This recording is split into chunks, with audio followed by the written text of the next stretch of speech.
আসসালামু আলাইকুম। ভারতের সাথে আমাদের যে সম্পর্ক, ভারত হলো আমার ভাই ভাই। ভারত কয়েকদিন আগে আমাদের তেল দিয়েছে, তেল নাকি কার কার বলতে গেলে আবার আমার মুখ খারাপ হয়ে যায়, বুঝছেন, আমি কন্ট্রোল করতে পারি না। ওদের কার কার নাকি কার কোন দিক দিয়ে নাকি তেল দিয়েছে। আরে ভারত এখন তেল না, ভারত এখন আরও অনেক কিছু দিতে পারে, কারণ ভারতের এখন চিপার মধ্যে আছে, যেই কারণে ভারত এখন আমাদেরকে কোনো না কোনোভাবে একটা করতে হবে। কিন্তু ভারতের আসল চেহারা কি সেটা বুঝবি, সেটা বুঝতে হলে চল একজন একটু বক্তব্য শুনি তোদের ভারতের আব্বার। ভারত আর হাত গুটিয়ে বসে থাকতে রাজি নয়। তারেক রহমানের দেশে ফেরা এবং প্রধানমন্ত্রী হওয়ার নেপথ্যে ভারতের একটি বড় পরিকল্পনা ছিল, আগেই বলেছি। কথা ছিল আওয়ামী লীগের বিরুদ্ধে কোনো প্রতিশোধমূলক রাজনীতি হবে না এবং উগ্র মৌলবাদী শক্তি বিশেষ করে জামাতের প্রভাব নিয়ন্ত্রণ করা হবে। কিন্তু প্রধানমন্ত্রী হওয়ার পর থেকেই তারেক রহমানের ভোল বদল শুরু হয়েছে। ভারতের দেয়া সেই প্রতিশ্রুতির কোনো প্রতিফলন এখন আর তার কাজে দেখা যাচ্ছে না। তিনি জামায়াতকে মন্ত্রিসভায় জায়গা দেওয়ার কথা ভাবছেন এবং আওয়ামী লীগের ওপর রাজনৈতিক নিষেধাজ্ঞা ও আইসিটি ট্রাইব্যুনালের খড়গ বহাল রেখেছেন। বরং চিঠি দিচ্ছেন আইসিটির রায়ের প্রেক্ষিতে শেখ হাসিনা এবং আসাদুজ্জামান খান কামালকে যাতে তাড়াতাড়ি বাংলাদেশে প্রত্যর্পণ করা হয়। দিল্লির কূটনীতিকদের মতে এটি ভারতের সাথে করা বড় ধরনের কথা খেলাপি বা বিশ্বাসঘাতকতা। আওয়ামী লীগের ওপর থেকে নিষেধাজ্ঞার খাড়া তোলার কথা আর উঠছেই না। শেখ হাসিনাকে ফাঁসিতে ঝোলাবার জন্য উল্টে ভারতের কাছে ইউনূস জমানাচ্ছে কড়া চিঠি দিয়ে প্রত্যর্পণ দাবি করছে তারেক রহমান সরকার। এসব কিসের লক্ষণ? এই সব কিছুই কি সেই পুরনো বিশ্বাসঘাতকতার নতিচ্ছিন্নতাবাদীদের যেন বাংলাদেশের মাটি ব্যবহার করতে দেয়া না হয়? দুই, দেশে ইনক্লুসিভ রাজনীতি যেন ফিরিয়ে আনা হয়, অর্থাৎ আওয়ামী লীগকে সরকারি নিষেধাজ্ঞা থেকে মুক্ত করা যেন হয় এবং একই সঙ্গে ক্রাইম ট্রাইব্যুনালের অন্যায্য অবৈধ বিচারকে আইন বিরুদ্ধ বলে ঘোষণা করে সেই বিচারকে বাতিল করা।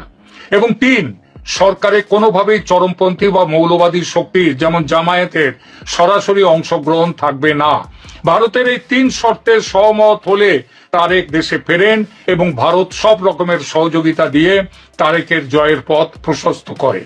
কিন্তু প্রধানমন্ত্রী হবার পর তারেক রহমান কি সেই 2004 সালের মতোই ভারতের বিশ্বাস ভাঙতে চলেছেন? ভবিষ্যতের পথ নিষ্কণ্টক রাখতে শেখ হাসিনার দেশে ফেরা বন্ধ করো, মৃত্যুদণ্ড বহাল রাখো, আওয়ামী লীগকে নিষিদ্ধ রেখে দাও, রাজনীতিতে যেন ফিরতে না পারে আওয়ামী লীগ, যাতে আমেরিকার দালালি করবার জন্য বাংলাদেশ অনন্তকাল তৈরি হতে পারে।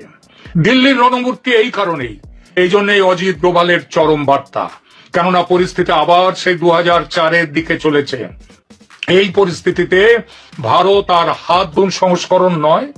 এটা ঠিক, তারেক রহমান সরকারের বয়স সবে 1 মাস। এর মধ্যে চরম সিদ্ধান্ত নেয়নি ভারত, তবে ঘরপোড়া গরু সিঁদুরে মেঘ দেখে ভয় পায়। তারেক সরকারের কাজকর্মে সেই সিঁদুরে মেঘের লক্ষণ কিন্তু স্পষ্ট ফুটে উঠছে। আওয়ামী লীগ নেতাদের জেল মুক্তির কোনো খবর নেই। যারা মুক্ত হচ্ছেন বিচার বিভাগের নির্দেশে নতুন মামলা দিয়ে তাদের আবার ঢুকিয়ে দেওয়া হচ্ছে জেলে। এই যদি বিএনপির গণতন্ত্র রক্ষার আসল ছবি হয় তাহলে সন্দেহ জাগেই।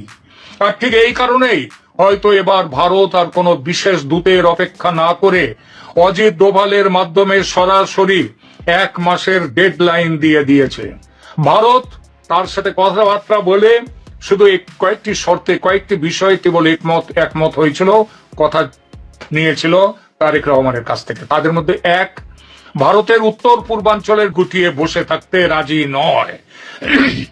নির্ভরযোগ্য সূত্রের খবর অনুযায়ী সেখানে ডোভাল সাহেব কোনো কূটনৈতিক মারপ্যাচ নয়, বরং সরাসরি টাইম বাউন্ড হুঁশিয়ারি দিয়েছেন বাংলাদেশের ডিজিএফআই কে সামনে বসিয়ে। কি ছিল সেই হুঁশিয়ারিতে? 1, আগামী 1 মাসের মধ্যে আওয়ামী লীগের উপর থেকে সমস্ত রাজনৈতিক নিষেধাজ্ঞা তুলে নিতে হবে। 2, আইসিটি অধ্যাদেশ এবং তার অধীনে দেওয়া সমস্ত সাজা ও শেখ হাসিনার মৃত্যুদণ্ডের নির্দেশ বাতিল করতে হবে। 3, যদি এই 1 মাসের মধ্যে কোনো কার্যকর পদক্ষেপ না নেওয়া হয় তবে ভারত তার নিজের স্বার্থ, তার জাতীয় স্বার্থ রক্ষায় যে ব্যবস্থা উপযুক্ত মনে করবে সেই ব্যবস্থা নিতে বাধ্য হবে। এই হুঁশিয়ারি শুধু কথার কথা নয়, ভারতের নিরাপত্তা বিশ্লেষকরাও বলছেন জামাতের উত্থান মানেই ভারতের উত্তর পূর্বাঞ্চলের অস্থিরতা তৈরি করা। ভারত কোনোভাবেই তার প্রতিবেশী রাষ্ট্রে পাকিস্তান ঘেঁষা কোন মৌলবাদী শক্তি, যে শক্তি বাংলাদেশের স্বাধীনতার শত্রু, তাদেরকে সহ্য করবে না। ভারত স্পষ্ট বলেছে সংসদে বিএনপির একক সংখ্যাগরিষ্ঠতা আছে, তবুও জামায়াতকে মন্ত্রী করার কথা উঠছে কেন? পুরনো ভালোবাসার টান, আমেরিকার চাপ? বাংলাদেশ যেন মনে রাখে আমেরিকার সমস্ত হুমকি উড়িয়ে দিয়ে ৭১-এ ভারতের ফৌজ স্বাধীন করেছিল বাংলাদেশকে। আজ দরকার হলে ভারতের ফৌজ উপযুক্ত ব্যবস্থা নিতে এবারও পিছিয়ে আসবে না। এই হইল ভারতের বন্ধুত্ব। এটা শুরু আজকে থেকে না, সেই ১৯৭১ সালের ১৬ই ডিসেম্বর থেকে শুরু করে আজকে পর্যন্ত ভারত কখনো মানতেই পারে নাই যে বাংলাদেশ একটা স্বাধীন রাষ্ট্র। তারেক রহমান তার কথা না শুনলে সে এখানে সোলজার পাঠা, সোলজার পাঠা, তোরা সোলজার পাঠা, বাংলাদেশে পাঠা, ইস্ট পাকিস্তান ওয়েস্ট পাকিস্তান, দুই পাকিস্তান মিলা বাম্বু লাগাবে, পাঠা তোরা, যদি ক্ষমতা থাকে তাহলে বাংলাদেশে সোলজার পাঠা, ন্যাংটা বানায় ছেড়ে দিবে। বাংলাদেশের প্রতিটা মানুষকে শুধু একটা কথা বলি ভাই, কথা খুব খারাপ লাগতে পারে, চেতনায় আবার পাশে আগুন লাগতে পারে অনেকের, এই বাংলাদেশ যেদিন আক্রান্ত হবে সেদিন সবার আগে পাকিস্তানি ভাইয়েরা এসে আপনার পাশে দাঁড়াবে। এটা গ্যারান্টি দিলাম, আমি জীবিত থাকি অথবা মৃত থাকি, একটা কথা বললাম, Pakistan will be the first country আপনারে সাপোর্ট করার জন্য।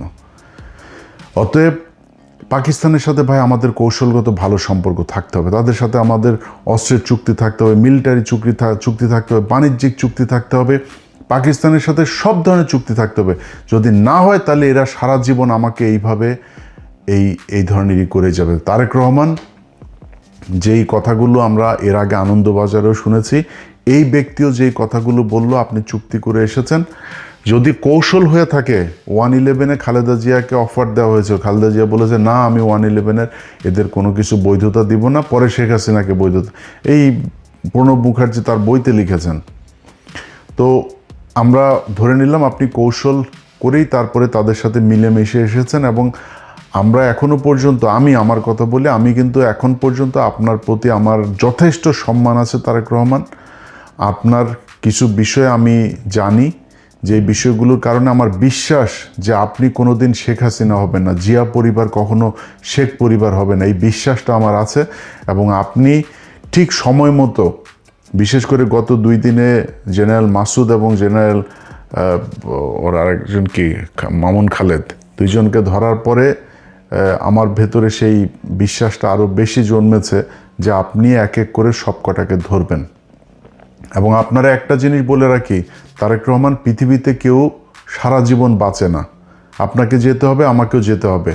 যদি সারা জীবন মানুষের মনে থাকতে চান আপনার বাবার মতো, তাহলে শুধু একটা কথা বলবো যে কিচ্ছু করার দরকার নেই ভাই।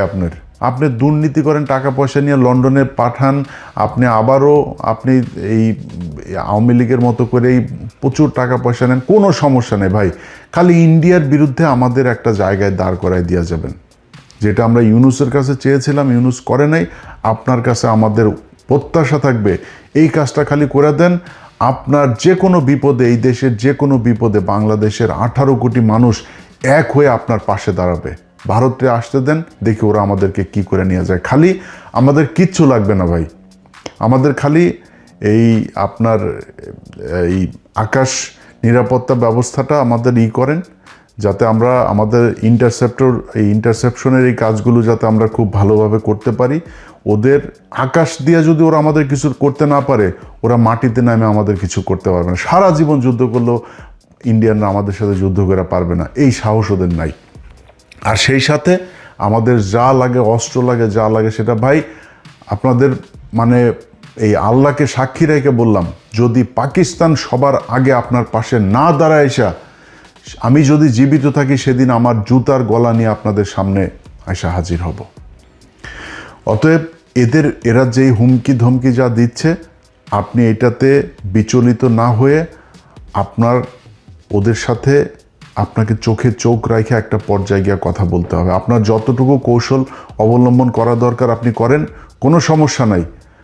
আপনাদের সামনে ভিডিওতে আজকে আমি কথা দিলাম যে বাংলাদেশ যদি ভারতের সাথে যুদ্ধ হয় এবং এই বর্তমান সরকার যদি বাংলাদেশের মানুষের পক্ষে থাকে, আমি যদি নাকি ওই দিন ফ্লাই করে বাংলাদেশে না যাই, তাহলে আমার সারা জীবন আপনি যা মনে চায় ভীতু, কাপুরুষ, খারাপ, বজ্জাত, মানে বেঈমান, মুনাফেক, যা মনে চায় বললেন, সেদিন যদি আমি দেশে না যাই। কিন্তু ওই সরকারকে, আমার দেশের ওই সময়ের সরকারকে ইন্ডিয়ার বিরুদ্ধে যুদ্ধে অংশ নিতে হবে। অতএব আপনার যেই এই ভারত যে হুমকি আপনাকে দিয়েছে, এইটাতে আপনি তোয়াক্কা না করে আপনি বাংলাদেশের মানুষের যে চাওয়া পাওয়া, বাংলাদেশের মানুষ, প্রতিটা মানুষ এক একজন সোলজার, যদি প্রয়োজন হয় আমাদেরকে প্রশিক্ষণ দেন, যা প্রয়োজন, যত টাকার, আমরা না খেয়ে বাংলাদেশের মানুষ ঘরের থালা বাটি আপনি মরবেন, এটাই স্বাধীনতা। আপনি প্রজা, আপনি ওদের গোলামি খাটবেন, ওদের একজন মারা যাবে, ওদের পরিবারের রাষ্ট্রীয় শোক হবে। আপনি 25 জন না, 25,000 মারা গেলেও রাষ্ট্রীয় শোক ঘোষণা করা হবে না। এটার নামই স্বাধীনতা। এই স্বাধীনতার জন্যে বাংলাদেশের মানুষ 1971 সালে যুদ্ধ করেনি, যুদ্ধ করেও নাই, এটাও বাস্তব কথা। এখন আপনি ওদেরকে বলবেন, ধরেন স্বাধীনতা, এই যে এটা নিয়ে যে বিশাল আকারে সবচেয়ে বেশি করে আওয়ামী লীগকে জিজ্ঞেস করেন, তোর আব্বা বলেছিল তাজউদ্দিন নাকে তেল দিয়ে ঘুমাও, 27 তারিখ হরতাল, 1971 সালে 27 তারিখ হরতাল হওয়ার কথা ছিল। তাজউদ্দিনের মেয়ের লেখা বই, ভাই আপনি আমারে বিশ্বাস করার দরকার নাই, আপনারও আমি বিশ্বাস করব না। সো আমরা 71-এর ওগুলো নিয়েই, যারা ওই সময়ের মানুষ, তাদের কথা যা বলেছে তাদেরকে নিয়েই শুনব। এই শেখ মুজিব সেদিন ইস্ত্রি করে, পাঞ্জাবি ইস্ত্রি করে, সুটকেস গুছায় তারপরে পাকিস্তানিদের সাথে চলে গিয়েছিল। এই মুক্তিযুদ্ধের ইতিহাস নিয়ে শেখ মুজিবকে বানানো হয়েছে জাতির পিতা, আর জিয়াউর রহমানকে বানানো হয়েছে স্বাধীনতার ঘোষক। জিয়াউর রহমান স্বাধীনতার ঘোষক ছিল, এটা সত্যি কথা, কিন্তু এইটারও আবার আওয়ামী লীগ মিথ্যা বানিয়েছে। অতএব এই ইতিহাসের কোনোটাই সত্যি না। সত্যি যে ইতিহাস, সেটা যদি নাকি করতে চাইতো, তাহলে 55 বছরে করা সম্ভব ছিল। প্রতি বছর একটা মন্ত্রণালয় করা হয়, বালযুদ্ধ মন্ত্রণালয়। এই বালযুদ্ধ মন্ত্রণালয়টাকে আপনার একজন মন্ত্রী দেয়, প্রতিমন্ত্রী, উপমন্ত্রী, সচিব, উপসচিব, যুগ্ম সচিব, সচিব টচিব দিয়া বিশাল একটা অফিস নিয়ে সচিবালয় তারা দখল করে আছে। সেই মুক্তিযোদ্ধা মন্ত্রণালয় 55 বছরে আজ পর্যন্ত আমাদেরকে বলতে পারে নাই কতজন মানুষ মারা গিয়েছিল, কতজন মুক্তিযোদ্ধা, কারা আসল মুক্তিযোদ্ধা, কারা আসল রাজাকার, কিচ্ছু না। এটা একটা ব্যবসা। এই ব্যবসা করে বিএনপি আসলে বিএনপি খায়, আওয়ামী লীগ আসলে সবচাইতে ব্যবসা করে খায়। এই ব্যবসা করার জন্যই এই মুক্তিযোদ্ধাটাকে আমাদের সামনে এইভাবে দাঁড় করে রাখা হয়েছে। আর পাকিস্তানের সাথে আমাদের সম্পর্কটা সারা জীবন যেন খুব খারাপ থাকে, এই জন্য গাঁজাখুরি এক গল্প, 2 লাখ আপনার এই মহিলাদেরকে করা হয়েছে, রেপ করা হয়েছে। ওরে বাবা রে বাবা, পাকিস্তানিরা তোমাদেরকে চোদে না, সরি, লাগায় না তোমাদেরকে। তো ওইখানে আরেক হলো কি, 30 লাখ মানুষকে হত্যা করেছে। এই 2 বাল দিয়া মানুষকে বিশাল আকারে একটা মধ্যে ফেলে রেখেছে। এটার কারণ কি? এটার কারণ হলো বাংলাদেশ যেন সারা জীবন ইন্ডিয়ার পায়ের তলে থাকে, কোনোদিন পাকিস্তানের সাথে ভালো সম্পর্ক না হয়, ইন্ডিয়ার ওই পাশে যেন না যাইতে পারে কোনোদিন। যাই করবে, আপনার পররাষ্ট্রনীতি, আপনার অর্থনীতি, আপনার সংস্কৃতি, যা যা আছে, ভাই 1947 সালে 2 পাকিস্তানের 1000 মাইল দূরে যখন ভাগ করে দিয়ে গিয়েছে না ব্রিটিশরা ওই সময় 2 পাকিস্তানের আলাদা করে দিয়ে গেছে। পৃথিবীতে এমন কোনো দেশ নাই যে 2টা দেশ এরকম ভৌগোলিক মধ্যে না থেকে, আলাদা থেকে কোথাও আছে। পৃথিবীতে কোনো দেশে, কোনো জায়গায় আছে আপনি বলেন আলাদা একসাথে? কেউ নাই। তো বাংলাদেশ আর পাকিস্তান কেমনে থাকবে? টুডে টুমোরো তারা আলাদা হইতই, এটা একদম বাস্তবতা। এর বাইরে আমরা কখনোই যাইতে পারতাম না। এক সময় বাংলাদেশ স্বাধীন হয়ে গিয়েছে 1968 সালে, যখন শেখ মুজিব জায়া রয়ের সাথে আগরতলায় গিয়ে বৈঠক করেছে। পাকিস্তানিরা দয়া করে ওরে মাফ করে দিয়েছে। ওরা তো ওই সময় ঝুলাই দেওয়া দরকার ছিল। ওরে মাফ করে দিয়ে তারপরেও চেয়েছে একসাথে থাকতে, তারপরেও কন্টিনিউয়াসলি এই পাকিস্তানিদের সাথে যুদ্ধ, পাকিস্তানিদের লোকজনকে মারা, পাকিস্তানি মহিলাদেরকে রেপ করা। শেখ মুজিবের বেটা ইতিহাস পড়তে হইলে মানে নিয়ে তর্ক করতে হইলে কারোর সাথে তর্ক করবি কোনো বিষয় নিয়ে, ন্যূনতম জানবি তো। আমার যদি এখন মেডিকেল টার্ম নিয়ে কথা বলতে পারি, আমি তো টার্মের কোনো কিছুই জানি না। এখন তুই যদি ইতিহাস নিয়ে কথা বলতে চাস, মিনিমাম তোর আব্বা যে বই লিখে গিয়েছে তোরা দাবি করিস, এটার নাম কি? অসমাপ্ত আত্মজীবনী। তোর বাপের অসমাপ্ত আত্মজীবনীর মধ্যে দেখবি এই আদমজি জুট মিলের যে মাঠ, এই কলোনির মাঠের এখানে একটা পুকুর আছে, সেই পুকুরের মধ্যে শেখ মুজিব বলছে কমপক্ষে 500 পাকিস্তানিদের লাশ এখানে হয়ে আছে, কমপক্ষে 500 এই পানির মধ্যে ভেসে আছে। এইভাবে পাকিস্তানিদের সাথে তিলে তিলে তিলে তিলে বাংলাদেশিদের করা হয়েছে। পাকিস্তানিরা আমাদের কিচ্ছু দেয় নাই, পাকিস্তানিরা আমাদেরকে সব জায়গায় শোষণ করে রেখেছে, পাকিস্তানিদের সাথে পাকিস্তানিরা আমাদেরকে দিয়ে কাজ করিয়ে সব নিয়ে গিয়েছে, এখানে কিচ্ছু করে নাই। বেটা পাকিস্তান গিয়েছে আজকে 55 বছর। এই 55 বছরে পাকিস্তান আদমজি জুট মিল দিয়ে গিয়েছে, আদমজি জুট মিল বন্ধ হয়েছে। নিউজ প্রিন্ট কাগজ মিল দিয়ে গিয়েছে, নিউজ প্রিন্ট কাগজ মিল বন্ধ হয়েছে। এই যে বিশ্ববিদ্যালয়গুলো, ঢাকা বিশ্ববিদ্যালয়ের বেশিরভাগ ফ্যাকাল্টিগুলো, ডিপার্টমেন্টগুলো পাকিস্তান করে দিয়ে গিয়েছে, বেশিরভাগ বিভাগ। রাজশাহী বিশ্ববিদ্যালয় পাকিস্তানের করা, রংপুর মেডিকেল এবং রংপুর বিশ্ববিদ্যালয়, সিলেট ওসমানী মেডিকেল পাকিস্তানের করা, ময়মনসিংহ মেডিকেল পাকিস্তানের করা, চিটাং মেডিকেল পাকিস্তানের করা, এই যে কমলাপুরটা পাকিস্তানের করা, এই যে সংসদ ভবনটা পাকিস্তানের করা। স্বাধীনতার অর্জনের মাত্র 2 বছর আগেও যখন খুব তিক্ত সম্পর্ক, তখনও পাকিস্তানিরা এখানে জাহাঙ্গীরনগর বিশ্ববিদ্যালয়টা করে গিয়েছে 1969 সালে। গুগলে সার্চ দিয়ে দেখ এই জাহাঙ্গীরনগর বিশ্ববিদ্যালয় কবে প্রতিষ্ঠিত হয়েছে। সবগুলো বিশ্ববিদ্যালয় দিয়ে সার্চ দিয়ে দেখ, দেখবি যে 23 বছরের বঞ্চনা গাঞ্ছনার ইতিহাস এগুলি শোনায় এই বালের কথা, এই পাকিস্তানিরা এই 23 বছরে এই জিনিসগুলো করে দিয়ে গিয়েছে। যদি না হইতো বালটাও হইতো না। 1974 সালে খালি এই চারুকলাটা হয়েছে, এর বাইরে আজ পর্যন্ত না হয়েছে কোনো নতুন বিশ্ববিদ্যালয়, না হয়েছে ফ্যাকাল্টি। এইটার নামই বাংলাদেশের স্বাধীনতা। এই বালের গান শোনায় ভাই আপনি বলবেন যে হ্যাঁ ওরা আমাদের শোষণ করার জন্য এখানে, এই জাহাঙ্গীরনগর বিশ্ববিদ্যালয় এখানে করেছে পাকিস্তানের লোক এসে পড়ার জন্য, তোর লোকেরা শিক্ষিত করার জন্য এগুলো বানিয়েছে, তারা করেছে এগুলো। এই যে পিজি হাসপাতালটা, এই পিজি হাসপাতাল, ঢাকা মেডিকেল হাসপাতাল লেক, ওইখানে দেখবি যে পাকিস্তানি ডাক্তারদের কি অবদান, কি করে গিয়েছে তারা এই হসপিটাল। এটা তো 500 বেডের ছিল এক সময়, পরে 1800 বেড। এগুলো কারা করেছে? এই পিজি হাসপাতালের বঙ্গবন্ধু বিশ্ববিদ্যালয় কারা করেছে? পাকিস্তানিরা করেছে। আজকে তাদের সাথে আমাদের বিশাল খারাপ সম্পর্ক। ভাই কোনো সমস্যা নেই, আমি এগুলো বলার মানে এটা না যে আমরা আবার পাকিস্তানিদের সাথে আলাদা হইতে, আলাদা হওয়ার দরকার নাই। আমেরিকার সাথে জাপানের আজকে মধুর সম্পর্ক, দক্ষিণ কোরিয়ার মধুর সম্পর্ক, ভিয়েতনামের মধুর সম্পর্ক। ভাই তাদের সাথে যুদ্ধ হয় নাই। আজকে আফগানিস্তানের সাথে রাশিয়ার সম্পর্ক ভালো, একসময় এরা যুদ্ধ করে স্বাধীন হয়েছে ওদের কাছ থেকে, আমেরিকায় আফগানিস্তানকে সাহায্য করেছে। এটাই কৌশল, যার যখন যাকে দরকার হবে। এই ইরানের সাথে রাশিয়ার সম্পর্ক খারাপ ছিল না, তারা আজকে রাশিয়ার কাছ থেকে সব সুযোগ সুবিধা নিচ্ছে না। আমাদের এই সুযোগ সুবিধা যেন আমরা নিতে না পারি, ভারতকে যাতে আমরা ওভারটেক করে কোথাও যাইতে না পারি, এই জন্য এই ধরনের এই গাঁজাখুরি গল্প সব জিয়ে রাখা হয়েছে, যেন পাকিস্তানিদের সাথে আমরা কোনোভাবে কোনো সুযোগ সুবিধা, কোনো চুক্তি, কোনো কিছু করতে না পারি। ভাই পাকিস্তান আলাদা, আমরা আলাদা। আমি আমার কাজে পাকিস্তানকে কাজে লাগাবো, পাকিস্তান পাকিস্তানের কাজে আমাকে কাজে লাগাবে। এইভাবেই চলতে হবে। যুদ্ধ নিয়ে ভাই আমাদের দেশের যে 2 লাখ মা বোনকে পাকিস্তানিরা লাগাইছে, বাল ফলাইছে। 30 লক্ষ মানুষকে পাকিস্তানিরা মেরে থয়ে গিয়েছে। ভাই এই ভোগাস কথাবার্তা 55 বছর হয়েছে মুক্তিযুদ্ধ মন্ত্রণালয়ের, বলেন না কেন ঠিক করতে? জীবনও করবে না, কারণ সব মিথ্যা কথা। পাকিস্তানিরা কাউকে রেপ করে নাই, পাকিস্তানিরা কোনো মুসলমানকে হত্যা করে নাই।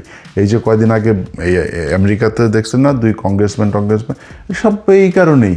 হ্যাঁ হিন্দুদের সাথে যুদ্ধ হয়েছে, ভারতের সাথে পাকিস্তানের যুদ্ধ হয়েছে। হিন্দুরা তো এই দেশে গণহত্যা চালিয়েছে, গণধর্ষণ চালিয়েছে। তো এখন কি বলবেন? এগুলোরও নিয়ে এই যে 3 লাখ, 30 লাখ, 2 লাখ এগুলোর করেন না কেন? আমরা তো চাই কারা কারা ধর্ষিত হয়েছে, কাদের কাদের ইয়েতে পাকিস্তানের পয়দা হয়েছে, আমরা এটা দেখতে চাই। দেখান, বলেন।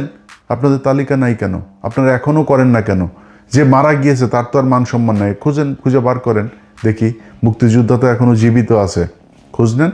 নাম বলার দরকার নাই, কোনো নারীর নামও বলার দরকার নেই, এমনিতে আপনি সংখ্যাটা আমাদের জানান দেখি কোথায় কে করছে। এইসব ভগাস কথাবার্তা ভাই।